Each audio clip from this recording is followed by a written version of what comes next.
বাবা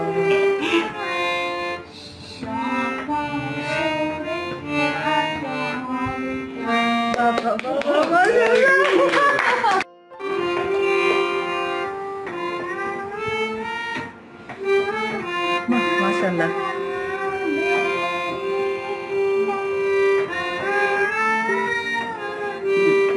বাবা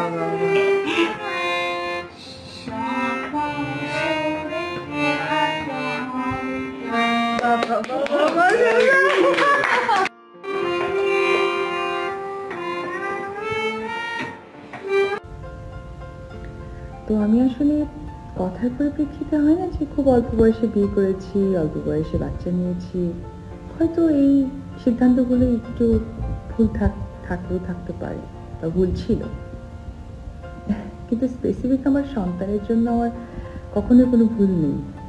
তার জন্য আমার কেরিয়ার, তার জন্য আমার সব কিছু স্যাক্রিফাইস করতে আছি, আজকেও করব, ভবিষ্যতেও করব, এবং বিগত দিনে আপনারা যারা দেখেছেন আশা করি বিগত দিনগুলোর সাথে মেলাতে পারবেন।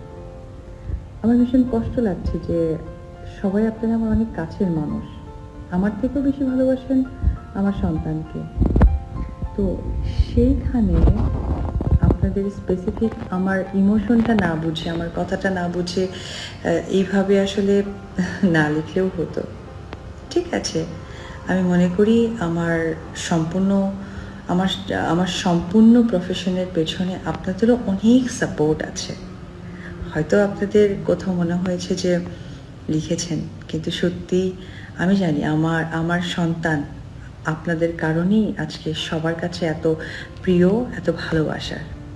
আশা করব যদি এটা কেউ না বুঝে, আমার ইমোশন না বুঝে লিখে থাকেন, প্লিজ আপনারা সংশোধন করে নেবেন।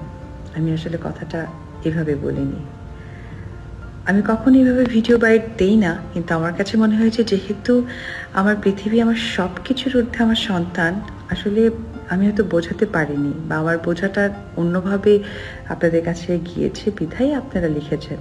তো আমি আশা করব এই ভিডিওটা দেখার পর যারা যারা লিখেছেন অবশ্যই সেটা সংশোধন করে নেবেন। আমার সত্যিই বলি, আমার পৃথিবী, আমার জীবন, আমার সব কিছু মিলে আমার ছেলে আব্রাহাম খান জয়। আর আছি যত দিন পর্যন্ত, আমার যত স্যাক্রিফাইস করতে হবে আমার সন্তানের জন্য, আমি 100% করব, করে এসেছি, করব, ভবিষ্যতেও করব।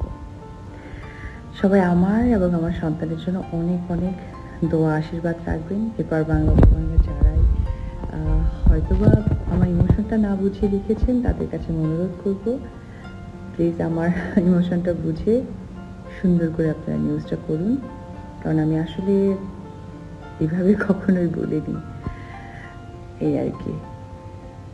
ভালো থাকবেন, সুন্দর থাকবেন। আমার কথাগুলো যদি কারো খারাপ লাগে ক্ষমা সুন্দর দৃষ্টিতে